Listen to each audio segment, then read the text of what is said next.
Selamat datang di channel Manisit. Hari ini kita akan membahas sebuah kabar bersejarah. Indonesia akhirnya resmi menembus pasar Eropa setelah negosiasi panjang selama lebih dari 10 tahun. Indonesia dan Uni Eropa akhirnya mencapai kesepakatan besar. Sekitar 80% tarif ekspor Indonesia ke Eropa akan dihapus. Artinya, produk-produk unggulan kita seperti sawit, perikanan, tekstil, hingga alas kaki punya peluang lebih besar untuk bersaing di salah satu pasar terbesar dunia. Apa dampaknya bagi ekonomi kita? Dan siapa yang akan paling merasakan manfaat dari deal raksasa ini? Mari kita kupas tuntas. Indonesia akhirnya berhasil menorehkan sebuah sejarah penting dalam perjalanan ekonominya. Setelah lebih dari 1 dekade negosiasi yang panjang, alot, dan penuh dinamika politik, Indonesia bersama Uni Eropa akhirnya mencapai apa yang disebut sebagai substantive conclusion dari Perjanjian Perdagangan Bebas atau Comprehensive Economic Partnership Agreement. Dengan kesepakatan ini, sekitar 80% tarif bea masuk terhadap produk ekspor Indonesia ke Eropa akan dihapus, membuka jalan bagi jutaan produk dalam negeri untuk lebih leluasa masuk ke pasar Uni Eropa. Namun, meski sudah diumumkan secara resmi, kesepakatan ini belum langsung berlaku. Kedua pihak menargetkan perjanjian ini akan efektif mulai 1 Januari tahun 2027, setelah seluruh proses ratifikasi selesai. Artinya, Indonesia memiliki waktu sekitar 2 tahun untuk benar-benar mempersiapkan diri agar tidak hanya sekadar menorehkan sejarah, tetapi juga mampu memetik manfaat sebesar-besarnya dari peluang emas ini. Kesepakatan ini menjadi penting karena Uni Eropa selama ini adalah salah satu mitra dagang utama Indonesia. Nilai perdagangan dua arah antara Indonesia dan UE mencapai sekitar 30 miliar dolar Amerika Serikat pada tahun ke-2024 dengan dihapusnya sebagian besar tarif. Pemerintah menargetkan nilai perdagangan ini bisa meningkat 2 kali lipat dalam 5 tahun pertama setelah perjanjian berlaku. Angka ini bukan sekadar harapan kosong, sebab produk unggulan Indonesia seperti minyak sawit, tekstil, alas kaki, perikanan, kopi, kakao, karet, hingga berbagai produk industri padat karya memang selama ini menghadapi hambatan tarif yang cukup tinggi di pasar Eropa. Ketika hambatan itu dihapus, maka peluang untuk memperluas ekspor jelas terbuka lebih lebar. Jika menengok sejarah, negosiasi CEPA antara Indonesia dan Uni Eropa bukanlah proses yang singkat. Perundingan resmi dimulai pada tahun 2016, di masa pemerintahan Presiden Joko Widodo. Namun, sebelum itu, gagasan tentang perlunya kerjasama perdagangan yang lebih erat dengan Eropa sudah dibicarakan sejak awal 2010. Dan selama perjalanan, negosiasi ini sempat terhenti beberapa kali. Salah satunya karena isu sawit yang menjadi titik panas. Uni Eropa menuduh sawit sebagai penyebab deforestasi. Sementara Indonesia bersikeras bahwa sawit adalah produk strategis yang menopang perekonomian jutaan petani kecil. Bahkan sempat ada ancaman gugatan Indonesia ke WTO. Ketegangan ini membuat perundingan berjalan lambat. Baru ketika situasi geopolitik global berubah, dengan Eropa berusaha mengurangi ketergantungan pada Tiongkok dan mencari mitra alternatif di Asia, negosiasi kembali dipercepat. Kesepakatan substantif yang akhirnya diumumkan tahun 2025 ini adalah hasil dari kompromi panjang, di mana kedua pihak akhirnya bisa menemukan titik temu. Salah satu produk yang paling diuntungkan tentu saja adalah minyak sawit. Selama bertahun-tahun, sawit Indonesia menghadapi diskriminasi di Eropa, mulai dari kampanye negatif hingga penerapan aturan deforestasi yang ketat. Dengan adanya kesepakatan ini, setidaknya sebagian hambatan tarif bisa dihapus. Namun, Indonesia tetap harus memenuhi standar keberlanjutan yang ditetapkan Uni Eropa, termasuk soal sertifikasi bebas deforestasi. Hal ini memberikan napas lega bagi jutaan petani sawit kecil di Sumatera dan Kalimantan yang selama ini khawatir pasar utama mereka akan semakin menyempit. Selain sawit, sektor perikanan juga menjadi pemenang besar. Produk ikan tuna, udang, dan hasil laut lainnya yang selama ini dikenakan tarif cukup tinggi, kini berpeluang masuk lebih besar ke supermarket Eropa. Begitu juga dengan tekstil dan alas kaki yang diproduksi di Jawa Barat, Jawa Tengah, dan sebagian Sumatera, yang bisa bersaing dengan produk dari Vietnam atau Bangladesh yang lebih dulu menikmati akses bebas tarif. Namun, jangan lupa produk-produk lain yang sering disebut sebagai intangible champions Indonesia, seperti kopi, kakao, dan rempah-rempah. Kopi Arabica Gayo dari Aceh, coklat Sulawesi, atau rempah-rempah dari Maluku, memiliki pasar tersendiri di Eropa.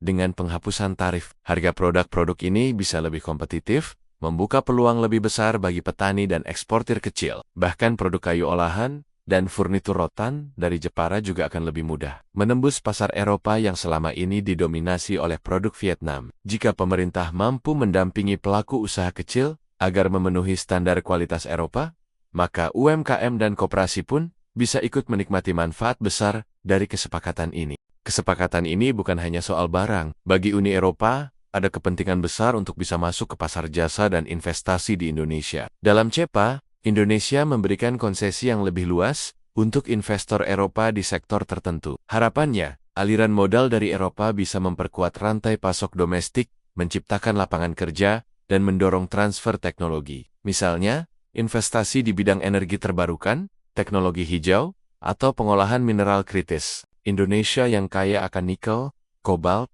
dan bauksit punya daya tarik besar. Karena Eropa sedang mencari sumber alternatif bahan baku untuk baterai dan industri kendaraan listrik. Dengan CEPA, Eropa berharap bisa mendapatkan akses yang lebih stabil, sementara Indonesia berharap ada industrialisasi yang lebih dalam di sektor hilirisasi. Meski begitu, jalan menuju implementasi penuh masih panjang. Substantive conclusion berarti kedua belah pihak sudah menyepakati isi pokok perjanjian, tetapi belum sah berlaku. Proses ratifikasi harus dilakukan di Parlemen Indonesia dan 27 negara anggota Uni Eropa. Targetnya jelas, berlaku efektif mulai 1 Januari tahun 2027. Namun, tantangan politik bisa saja muncul. Di Eropa, kelompok lingkungan berpotensi tetap menentang masuknya produk sawit. Industri lokal yang merasa terancam oleh produk tekstil atau perikanan dari Indonesia juga bisa melobi parlemen mereka untuk memperlambat ratifikasi. Inilah mengapa diplomasi Indonesia tidak boleh lengah. Kementerian Luar Negeri, Kementerian Perdagangan, hingga asosiasi pengusaha harus aktif menjelaskan bahwa produk Indonesia mampu memenuhi standar keberlanjutan dan tidak akan merugikan industri Eropa secara tidak adil. Di dalam negeri, tantangan lebih besar lagi.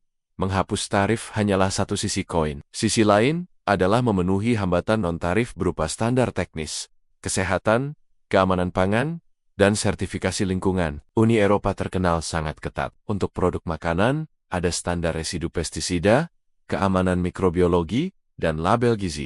Untuk tekstil, ada aturan bahan kimia berbahaya. Untuk produk kayu, ada persyaratan legalitas hutan. Semua itu membutuhkan biaya dan pengetahuan teknis yang tidak kecil. Perusahaan besar mungkin bisa mengatasinya, tetapi UMKM jelas membutuhkan bantuan. Pemerintah sudah menjanjikan program sertifikasi gratis, pelatihan ekspor, dan akses pembiayaan. Namun, implementasi di lapangan seringkali tidak merata. Pertanyaannya, apakah program-program ini benar-benar bisa menyentuh pengusaha kecil, atau hanya berhenti di dokumen dan seminar? Kesepakatan ini juga punya implikasi luas ke tenaga kerja. Ketika ekspor meningkat, industri padat karya seperti tekstil, alas kaki, dan perikanan diperkirakan akan menyerap lebih banyak tenaga kerja. Namun, kualitas pekerjaan juga perlu diperhatikan. Uni Eropa menaruh perhatian besar pada isu hak pekerja. Jika masih ada pelanggaran upah minimum atau kondisi kerja buruk, produk Indonesia bisa terkena hambatan baru. Karena itu, memperbaiki tata kelola ketenaga kerjaan juga menjadi bagian dari tantangan besar agar kesepakatan ini benar-benar memberikan manfaat. Jika dikelola baik, CEPA bisa menciptakan ratusan ribu lapangan kerja baru. Tapi jika tidak, justru bisa menimbulkan masalah sosial baru. Bagi konsumen. Perjanjian ini juga membuka peluang mendapatkan produk Eropa dengan harga lebih murah. Mesin industri, obat-obatan, dan produk otomotif bisa masuk dengan tarif lebih rendah. Hal ini menguntungkan pelaku usaha yang membutuhkan mesin modern, tapi bisa menekan industri lokal jika tidak siap. Industri farmasi Indonesia, misalnya, bisa terdesak oleh masuknya obat-obatan Eropa dengan kualitas tinggi. Begitu juga otomotif, yang bisa makin ketat persaingannya dengan produk buatan Jepang atau Korea yang sudah lama mendominasi. Pemerintah harus berhati-hati mengatur strategi agar industri lokal tidak kalah bersaing di rumah sendiri. Dari sudut geopolitik, kesepakatan ini membawa pesan penting. Indonesia menunjukkan bahwa dirinya bukan hanya bergantung pada Tiongkok atau Amerika Serikat, tetapi juga mampu memperkuat hubungan dengan Eropa.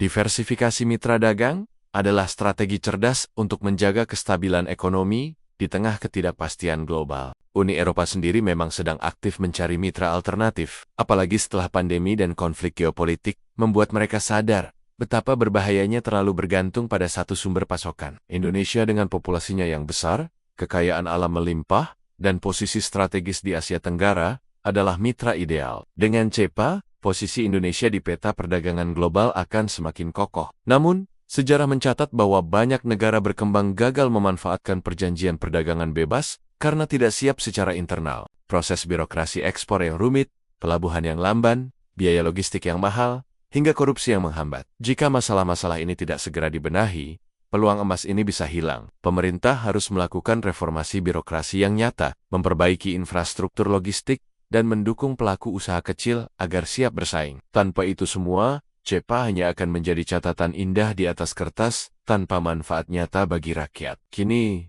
bola ada di tangan Indonesia.